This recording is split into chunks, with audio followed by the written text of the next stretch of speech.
राधे राधे दोस्तों, श्री बांके बिहारी की कृपा आप पर और आपके समस्त परिवार पर सदा बनी रहे। प्रिय भक्तजनों, आज बृहस्पतिवार वाले दिन हम सुनेंगे बृहस्पतिवार व्रत कथा। इसको सुनने मात्र से भक्तों के समस्त पाप नष्ट हो जाते हैं।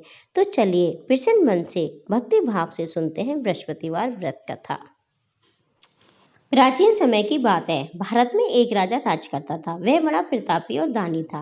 वह नित्य प्रति मंदिर में भगवत दर्शन करने जाता था और ब्राह्मण और गुरु की सेवा किया करता था। उसके द्वार से कोई भी याचक निराश होकर नहीं लौटता था। वह प्रत्येक गुरुवार को व्रत रखता, कथा पढ़ता व सुनता था और पूजन करता था। हर दिन वह गरीबों की सहायता करता था, परंतु ये सब बातें उसकी रानी को अच्छी नहीं लगती थी। वह न व्रत करती थी, न किसी को एक भी पैसा दान में देती थी। वह राजा से भी ऐसा करने को मना किया करती थी। एक समय की बात है कि राजा शिकार खेलने वन को चले गए। घर पर रानी और दासी थी। उस समय गुरु बृहस्पति साधु का रूप धारण कर राजा के दरवाजे पर भिक्षा मांगने आए। साधु ने रानी से भिक्षा मांगी तो वे कहने लगी कि हे साधु महाराज, मैं तो इस दान और पुण्य से तंग आ गई हूँ। इस कार्य के लिए तो मेरे पतिदेव भी बहुत हैं। आप ऐसी कृपा करें कि सारा धन नष्ट हो जाए तथा मैं आराम से रह सकूं। साधु रूपी बृहस्पति देव ने कहा, हे देवी, तुम बड़ी विचित्र हो। संतान और धन से तो कोई दुखी नहीं होता, इसको सभी चाहते हैं। पापी भी पुत्र और धन की इच्छा करता है। अगर तुम्हारे पास धन अधिक है तो भूखे मनुष्यों को भोजन कराओ, प्याऊ लगवाओ, ब्राह्मणों को दान दो, धर्मशालाएं बनवाओ, कुआं तालाब बावड़ी बाग बगीचे आदि का निर्माण कराओ और निर्धनों की कुंवारी कन्या का विवाह कराओ।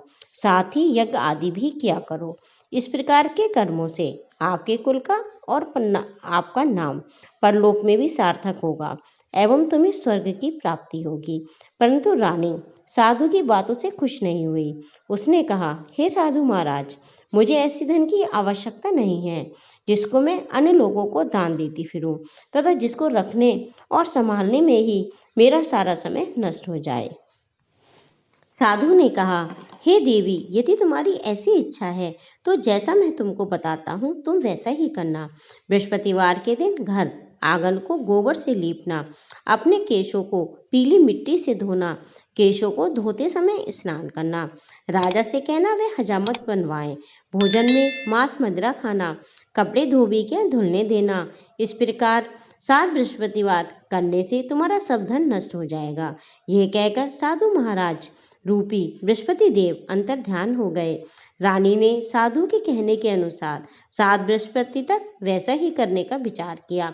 साधु के बताए के अनुसार कार्य करते हुए केवल 3 बृहस्पतिवार ही बीत पाए थे कि उनकी समस्त धन संपत्ति नष्ट हो गई। भोजन के लिए भी दोनों समय परिवार तरसने लगा तथा सांसारिक भोगों से दुखी रहने लगा। तब राजा रानी से कहने लगा कि हे रानी, तुम यहाँ पर रहो, मैं दूसरे देश को जाता हूँ, क्योंकि यहाँ पर मुझे सभी मनुष्य जानते हैं, इसलिए मैं यहाँ पर कोई काम नहीं कर सकता। अब मैं परदेश जा रहा हूँ, वहाँ कोई काम धंधा करूँगा, शायद हमारे भाग बदल जाएं। ऐसा कहकर राजा परदेश चला गया। वहाँ जंगल से लकड़ी काट कर लाता, शहर में बेचता। इस तरह वह जीवन यापन करने लगा। इधर राजा के बिना रानी और दासियां दुखी रहने लगी। किसी दिन भोजन मिलता, किसी दिन जल पीकर रह जाती। एक समय रानी और दासियों को 7 दिन बिना भोजन के व्यतीत करने पड़े। तो रानी ने अपनी दासी से कहा, हे दासी, यहाँ पास ही नगर में मेरी बहन रहती है, वह बड़ी धनवान है, तो उसके पास जा और वहां से 5 सेर बेजर मांग के ले आ, जिससे कुछ समय के लिए गुजारा हो जाएगा। दासी रानी की बहन के पास गई। रानी की बहन उस समय पूजा कर रही थी। बृहस्पतिवार का दिन था। दासी ने रानी की बहन से कहा, हे रानी, मुझको आपकी बहन ने भेजा है, मुझे 5 सेर बेजर दे दो। दासी ने ये बात अनेक बार कही, परंतु रानी की बहन ने कोई भी उत्तर नहीं दिया, क्योंकि उस समय बृहस्पतिवार की कथा सुन रही थी। जब दासी को रानी की बहन से कोई उत्तर नहीं मिला तो वह बहुत दुखी हुई और उसे क्रोध भी आया। वह लौटकर रानी से बोली, हे रानी, आपकी बहन तो बहुत घमंडी है, वह छोटे लोगों से बात तक भी नहीं करती। मैंने उससे कहा तो उसने कोई उत्तर नहीं दिया, मैं वापस चली आई। रानी बोली, हे दासी, इसमें उसका कोई दोष नहीं है। जब बुरे दिन आते हैं तो कोई सहारा नहीं देता। अच्छे बुरे का पता विपत्ति में ही लगता है। जो ईश्वर की इच्छा होगी वही होगा। ये सब हमारे भाग का ही दोष है। उधर रानी की बहन ने सोचा कि मेरी बहन की दासी आई थी, परंतु मैं उससे नहीं बोली। इससे वे बहुत दुखी हुई होगी। अतः कथा को सुन विष्णु भगवान का पूजन समाप्त कर वह अपनी बहन के घर आई और कहने लगी, हे बहन, मैं बृहस्पतिवार का व्रत कर रही थी। तुम्हारी दासी हमारे घर गई थी, परंतु जब तक कथा होती है, जब तक हम लोग ना उठते हैं और ना बोलते हैं, इसलिए मैं नहीं बोली। कहो, दासी क्यों गई थी? रानी बोली, बहन, हमारे यहाँ अनाज नहीं था। वैसे तुमसे कोई बात नहीं छिपी है, इस कारण मैंने दासी को तुम्हारे पास 5 सेर बेजा लेने के लिए भेजा था। रानी की बहन बोली, बहन देखो, बृहस्पति भगवान सबकी मनोकामना पूर्ण करते हैं। देखो, तुम्हारे घर में भी अनाज रखा हो। ये सुन दासी घर के अंदर गई तो वहां उसे एक घड़ा भेजर का भरा मिल गया। उसे बड़ी हैरानी हुई, किंतु उसने एक एक बर्तन देख लिया था। उसके बाहर आकर रानी को बताया। दासी अपनी रानी से कहने लगी, हे रानी, देखो, वैसे हमको अन्न नहीं मिलता तो हम रोज ही व्रत करते हैं। अगर इनसे व्रत की विधि पूछ ली जाए तो हम भी व्रत किया दासी के कहने पर रानी ने अपनी बहन से बृहस्पतिवार व्रत के बारे में पूछा। उसकी बहन ने बताया, हे रानी बहन, बृहस्पतिवार को सूर्योदय से पूर्व उठकर स्नान करके बृहस्पतिवार का व्रत करना चाहिए, लेकिन उस दिन सिर नहीं धोना चाहिए। बृहस्पतिवार के व्रत में चने की दाल और मुनक्के से विष्णु भगवान का और केले के जड़ की पूजन करना चाहिए और दीपक जलाना चाहिए। उस दिन एक ही समय भोजन करें। भोजन पीले खाद्य पदार्थ का करें तथा कथा सुने या पढ़ें। इस प्रकार करने से गुरु भगवान प्रसन्न होते हैं, अन्न पुत्र धन देते हैं। इस तरह व्रत और पूजन की विधि बताकर रानी की बहन अपने घर लौट गई। रानी और दासी दोनों ने निश्चय किया कि वे बृहस्पतिवार भगवान का पूजन करेंगी। 7 दिन बाद जब बृहस्पतिवार आया तो उन्होंने व्रत रखा। घुड़सवार में जाकर चना और गुड़ बीन लाई तथा उसकी दाल से केले की जड़ से विष्णु भगवान का पूजन किया। अब भोजन कहाँ से आवे? दोनों बहुत दुखी थीं, परंतु उन्होंने व्रत किया था, इस कारण बृहस्पति भगवान प्रसन्न थे। वे एक साधारण व्यक्ति के रूप में 2 थालों में सुंदर पीला भोजन लेके आए और दासी को देकर बोले, हे दासी, ये भोजन तुम्हारे और रानी के लिए हैं। तुम दोनों ही इस भोजन को करना। दासी भोजन पाकर बड़ी प्रसन्न हुई और रानी से बोली, रानी जी, भोजन कर लो। रानी को भोजन में आने के बारे में कुछ भी पता नहीं था, इसलिए वे दासी से बोली, जा, तू ही भोजन कर ले, क्यों व्यर्थ में हमारी हंसी उड़ाती है? दासी बोली, एक व्यक्ति अभी भोजन दे गया है। रानी बोली, वह भोजन तेरे लिए ही दे गया है, तू ही भोजन कर। दासी ने कहा, वह व्यक्ति हम दोनों के लिए 2 थालों में भोजन दे गया है, इसलिए मैं और आप दोनों ही साथ साथ भोजन करेंगी। फिर दोनों ने गुरु भगवान को नमस्कार कर भोजन प्रारंभ किया। उसके बाद से वे प्रत्येक बृहस्पतिवार को गुरु भगवान का व्रत और पूजन करने लगी। बृहस्पति भगवान की कृपा से उनके पास धन हो गया, परंतु रानी फिर पहले की तरह आलस्य करने लगी। तब दासी बोली, देखो रानी, तुम पहले भी इसी प्रकार आलस्य किया करती थी, तुम्हें धन के रखने में कष्ट होता था, इस कारण सभी धन नष्ट हो गया। अब गुरु भगवान की कृपा से हमें धन मिला है तो फिर तुम्हें आलस्य होता है। बड़ी मुसीबतों के बाद हमने ये धन पाया है, इसलिए हमें दान पुण्य करना चाहिए। तुम भूखे मनुष्यों को भोजन कराओ, प्याव लगवाओ, ब्राह्मणों को दान दो, कुआं, तालाब, बावड़ी आदि का निर्माण कराओ, मंदिर पाठशाला बनवाकर दान दो, कुंवारी कन्याओं का विवाह करवाओ, धन को शुभ कार्यों में खर्च करो, जिससे तुम्हारे कुल का यश बढ़े तथा स्वर्ग प्राप्त हो और तुम्हारे पितृ प्रसन्न हो। दासी की बात मानकर रानी ने सभी प्रकार के कर्म प्रारंभ किए, जिससे उनका काफी यश फैलने लगा। एक दिन रानी और दासी आपस में विचार करने लगी कि ना जाने राजा किस दशा में होंगे, उनकी कोई खोज खबर नहीं है। गुरु भगवान से उन्होंने प्रार्थना की। भगवान ने रात्रि में राजा को सपने में कहा, हे राजा उठ, तेरी रानी तुझको याद करती है, अपने देश को लौट जा। राजा प्रातःकाल उठकर जंगल से लकड़ियां काटकर लाने के लिए जंगल की ओर चल पड़ा। जंगल से गुजरते हुए वह सोचने लगा, रानी की गलती से कितने दुख भोगने पड़े। राजपाट छोड़कर उसे जंगल में आकर रहना पड़ा। जंगल से लकड़ियां काटकर उन्हें बेचकर गुजारा करना पड़ा। उसी समय उस जंगल में बृहस्पति देव एक साधु का रूप धारण कर आए और राजा के पास आकर बोले, हे लकड़हारे, तुम इस सुनसान जंगल में किस चिंता में बैठे हो, मुझको बतलाओ। ये सुन राजा के नेत्रों में जल भर आया। साधु की वंदना कर बोला, हे प्रभु, आप तो सब कुछ जानने वाले हैं। इतना कहकर राजा ने साधु को अपनी संपूर्ण कहानी बता दी। महात्मा तो स्वभाव से ही दयालु होते हैं। वे राजा से बोले, हे राजा, तुम्हारी पत्नी ने बृहस्पति देव के प्रति अपराध किया था, जिसके कारण तुम्हारी ये दशा हुई। अब तुम किसी प्रकार की चिंता मत करो, भगवान तुम्हें पहले से अधिक धन देंगे। देखो, तुम्हारी पत्नी ने बृहस्पतिवार का व्रत प्रारंभ कर दिया है। अब तुम भी बृहस्पतिवार का व्रत करके चने की दाल और वह गुड़ और जल के लोटे में डालकर केले के पत्ते से भगवान विष्णु का पूजन करो। फिर कथा कहो और सुनो, भगवान तुम्हारी सब मनोकामनाओं को पूर्ण करेंगे। साधु को प्रसन्न देखकर राजा बोले, हे प्रभु, मुझे लकड़ी बेचकर इतना पैसा नहीं मिलता जिससे भोजन के उपरांत में कुछ बचा सकूं। मैंने रात्रि में अपनी रानी को व्याकुल देखा है। मेरे पास कोई साधन ही नहीं है जिससे मैं उसके समाचार जान सकूं। फिर मैं बृहस्पतिवार की कौन सी कहानी कहूँ, सुनो, मुझको कुछ भी मालूम नहीं है। साधु ने कहा, हे राजा, तुम किसी प्रकार की चिंता मत करो। बृहस्पतिवार के दिन रोजाना की तरह लकड़ियां लेकर शहर जाओ। तुम्हें रोज से दुगना धन प्राप्त होगा, जिससे तुम भली भांति भोजन कर लोगे तथा बृहस्पति देव की पूजा का सामान भी आ जाएगा। बृहस्पति देव की कथा इस प्रकार है। प्राचीन काल में एक बहुत ही निर्धन ब्राह्मण था। उसकी कोई संतान नहीं थी। वह नित्य पूजा पाठ करता, परंतु उसकी स्त्री बहुत मलिनता के साथ रहती थी। वह न स्नान करती थी, न किसी देवता का पूजन करती थी। प्रातःकाल उठते ही सर्वप्रथम भोजन किया करती थी, बाद में कोई अन्य कार्य करती थी। ब्राह्मण देवता बहुत दुखी रहते, पत्नी को बहुत समझाते, किंतु उसका कोई परिणाम नहीं निकलता। भगवान की अनुकंपा से एक समय उस ब्राह्मण की पत्नी गर्भवती हुई और 10वें महीने में उसने एक सुंदर कन्या को जन्म दिया। निर्धन ब्राह्मण कन्या के जन्म से बहुत दुखी हुआ।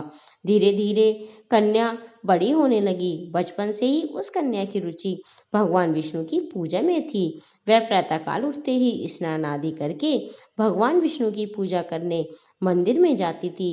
बृहस्पतिवार का व्रत करके विधिवत पूजा पाठ करती थी।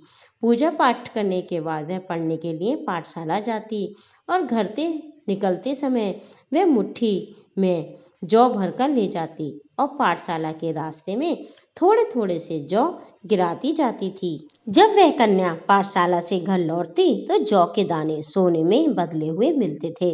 लड़की सभी सोने के दानों को बीन लाती थी। एक दिन जब वह सोने के दानों को साफ कर रही थी तो उसकी माँ ने कहा, बेटी, सोने के दाने साफ करने के लिए सोने का सूप भी होना चाहिए। अगले दिन बृहस्पतिवार था। उसने भगवान बृहस्पति देव की पूजा करते हुए प्रार्थना की, हे भगवान, यदि मैंने आपका व्रत विधिवत किया हो तो मुझे सोने का सूप दे दो। भगवान बृहस्पति देव ने उसकी मनोकामना पूरी करने का वचन दिया। पाठशाला से लौटते समय उसे रास्ते में सोने का सूप पड़ा हुआ मिला। घर लौटकर सोने का सूप अपनी माँ को दिखाकर वह सोने के दाने साफ करने लगी। उसी समय नगर का राजकुमार उसके घर के पास से गुजरा। उस लड़की को सोने के सूप में सोने के जौ साफ करते देख राजकुमार उस पर मोहित हो गया, क्योंकि वह लड़की बहुत सुंदर थी। महल से लौटकर राजकुमार ने राजा से उस लड़की से विवाह करने की इच्छा प्रकट की। तो राजा ने ब्राह्मण को महल में बुलाकर राजकुमार से उसकी लड़की के विवाह की बात कही। ब्राह्मण तैयार हो गया। धूमधाम से उस लड़की का विवाह राजकुमार के साथ हो गया। दुल्हन बनकर ब्राह्मण की लड़की महल चली गई। लड़की के चले जाने से ब्राह्मण फिर निर्धन हो गया। उसे कई कई दिन भोजन भी नहीं मिलता था। बहुत दुखी होकर ब्राह्मण एक दिन अपनी लड़की के पास गया। अपने पिता से निर्धनता का समाचार सुनकर उसे बहुत सा धन देकर पिता को विदा किया। उस धन से ब्राह्मण का कुछ दिन तो आराम से गुजर गए, लेकिन जल्दी फिर भूखों मरने जैसी हालत हो गई। ब्राह्मण अपनी लड़की से धन लेने के लिए फिर महल में पहुंचा। लड़की ने पिता की बुरी हालत देखकर कहा, पिताजी, आखिर आप कब तक मुझसे धन लेकर जीवन यापन करेंगे? आप कोई ऐसा उपाय क्यों नहीं करते जिससे आपका घर धन संपत्ति से भर जाए? ब्राह्मण ने कहा, मैंने तेरी माँ को बहुत समझाया, पर उसकी समझ में कुछ भी नहीं आता है। उसका फूहड़पन नष्ट हो तो घर की निर्धनता दूर हो। तब कुछ सोचकर लड़की ने पिता से कहा, पिताजी, आप कुछ दिनों के लिए माँ को मेरे पास छोड़ जाओ। तब कुछ सोचकर ब्राह्मण पत्नी को लड़की के पास महल में छोड़ आया। लड़की ने अपनी माँ से बहुत समझाया, लेकिन उसकी समझ में कुछ भी नहीं आया। उसने बहुत बार अपनी माँ से कहा, माँ, आप प्रातःकाल उठकर स्नान आदि करके भगवान बृहस्पति देव यानी विष्णु भगवान की पूजा किया कीजिए। पूजा करने से तुम्हारी निर्धनता दूर हो जाएगी। लेकिन उसकी माँ ने उसकी एक भी बात नहीं मानी। तब लड़की को बहुत गुस्सा आया। लड़की ने अपनी माँ को एक कमरे में बंद कर दिया। सूर्योदय के समय माँ को उठाकर जबरदस्ती स्नान कराया। फिर मंदिर ले जाकर भगवान विष्णुदेव की पूजा कराई। कुछ दिनों तक ऐसा करने से माँ की बुद्धि में परिवर्तन हुआ और वह स्वयं बृहस्पतिवार का व्रत रखने लगी। उसके व्रत रखने से ब्राह्मण के घर भगवान विष्णु की अनुकंपा से धन की वर्षा होने लगी। दोनों पति पत्नी धन संपत्ति पाकर आनंद पूर्वक जीवन यापन करते हुए विष्णु धाम को चले गए। लकड़हारा बने राजा ने उन साधु से भगवान बृहस्पति देव की कथा सुनकर बृहस्पतिवार का व्रत करके भगवान विष्णु की पूजा की। उस दिन से उनके सभी कलेश दूर हो गए। लेकिन अगले बृहस्पति को कामकाज से अधिक व्यस्त होने के कारण उसने भगवान बृहस्पति जी का व्रत नहीं किया। बृहस्पति देव लकड़हारे से क्रोधित हो गए और उसे भूल की सजा दी। उस दिन नगर के राजा ने नगर में ये घोषणा कराकर सबको सूचित किया कि प्रत्येक व्यक्ति मेरे महल में भोजन करने आए। जो नहीं आएगा उसे अपराधी मानकर भारी दंड दिया जाएगा। लकड़हारे बने राजा ने उस नगर के राजा की घोषणा तो सुनी, लेकिन जंगल से लकड़ी काट कर लाने में उन्हें बेचने में उसे देर हो गई। इस कारण वे महल में देर से भोजन करने के लिए समय पर महल में भोजन करने के लिए नहीं जा सका। अतः राजा के सैनिक लकड़हारे को पकड़कर महल में ले गए। राजा ने उसे महल के एक कक्ष में बैठाकर भोजन कराया। उस कक्ष में एक खूंटी पर रानी का सोने का हार लटका हुआ था। लकड़हारा अकेला उस कक्ष में भोजन कर रहा था। तभी उसने एक आश्चर्यजनक घटना घटती देखी। देखते ही देखते वह खूंटी हार को निगल गई। थोड़ी देर के बाद राजा ने हार को गायब देखा तो लकड़हारे को कारावास में डलवा दिया। लकड़हारा मनी मन अपने भाग्य को कोसने लगा। तभी उसे जंगल में मिले साधु का स्मरण हो आया।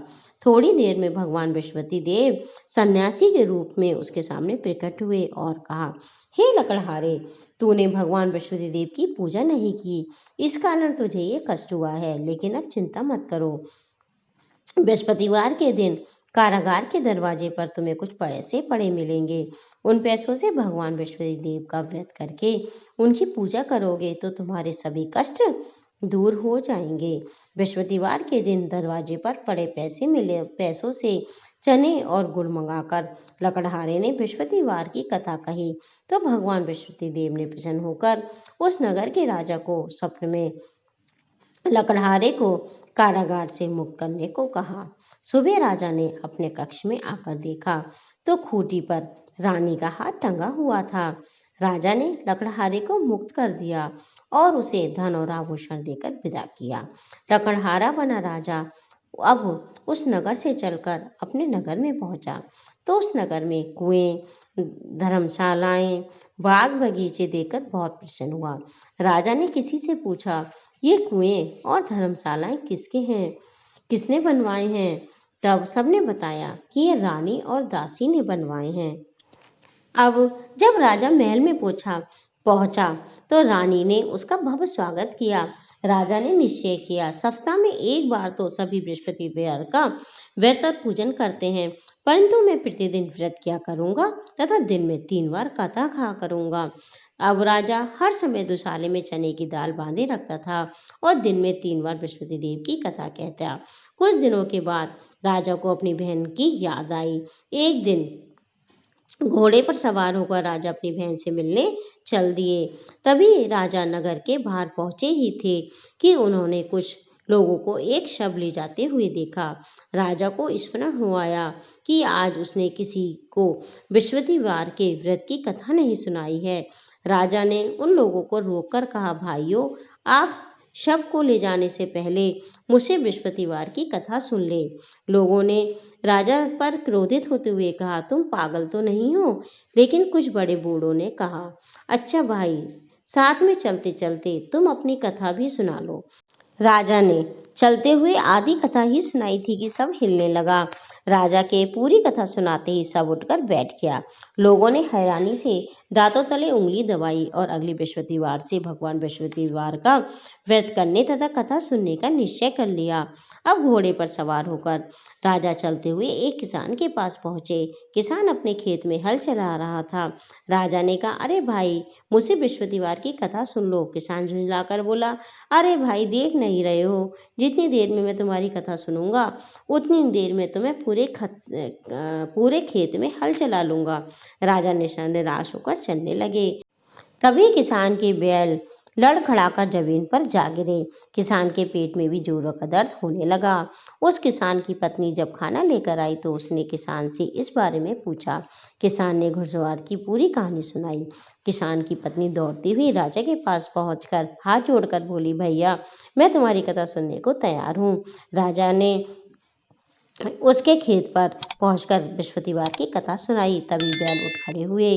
किसान के पेट का दर्द भी तुरंत ठीक हो गया। राजा अपनी बहन के घर पहुंचा तो उसकी बहुत आवभगत हुई। अगले दिन सुबह उठकर राजा ने देखा घर के सभी लोग भोजन कर रहे हैं। किसी भूखे को बृहस्पतिवार की कथा सुनाए बिना राजा भोजन नहीं करते थे। उसने बहन से कहा, बहन, क्या घर में ऐसा कोई व्यक्ति है जिसने अभी तक भोजन ना किया हो? उसकी बहन बोली, भैया, हमारे घर में तो क्या आपको पूरे नगर में कोई व्यक्ति नहीं मिलेगा जिसने सुबह सुबह भोजन नहीं किया हो। तब राजा ने बहन के घर से निकलकर उस नगर में बिना भोजन किए व्यक्ति की तलाश की। एक गडरिये के घर में उसका बेटा बीमार होने के कारण भूखा रह गया था। राजा ने उसको जाकर बृहस्पतिवार की कथा सुनाई। कथा सुनते सुनते गडरिये का बेटा बिल्कुल ठीक हो गया। सबने राजा की बहुत प्रशंसा की। एक दिन राजा ने अपनी बहन से कहा, बहन, अब हम अपने घर को जाना चाहते हैं, तुम भी हमारे साथ चलो, कुछ दिन वहां रहकर लौट आना। राजा की बहन ने अपनी सास से पूछा तो सास ताने देते हुए बोली, बहू, मायके जाना हो तो अकेली जाना, मेरे पोतों को नहीं ले जाना। तुम्हारे भाई की कोई संतान नहीं है, कहीं तुम्हारी भाभी मेरे पोतों पर कोई जादू टोना न कर दे। दूसरे कक्ष में बहन की सास की बातें सुनकर राजा मन ही मन बहुत दुखी हुआ और अकेले ही अपने नगर को लौट गया। रानी ने राजा से कहा, आप तो अपनी बहन को साथ लेने की बात कहकर गए थे, फिर बहन को साथ क्यों नहीं लाए? तब राजा ने दुखी होते हुए कहा, रानी, हम निसंतान हैं, इसलिए हमारे घर आना कोई पसंद नहीं करता। रानी ने राजा को समझाया कि हे प्राणनाथ, हमें बृहस्पति देव ने सब कुछ दिया है, अब बृहस्पति भगवान देखना हमें संतान भी अवश्य देंगे। बृहस्पतिवार को विधिवत व्रत करते हुए राजा रानी ने भगवान बृहस्पति देव से संतान के लिए प्रार्थना की।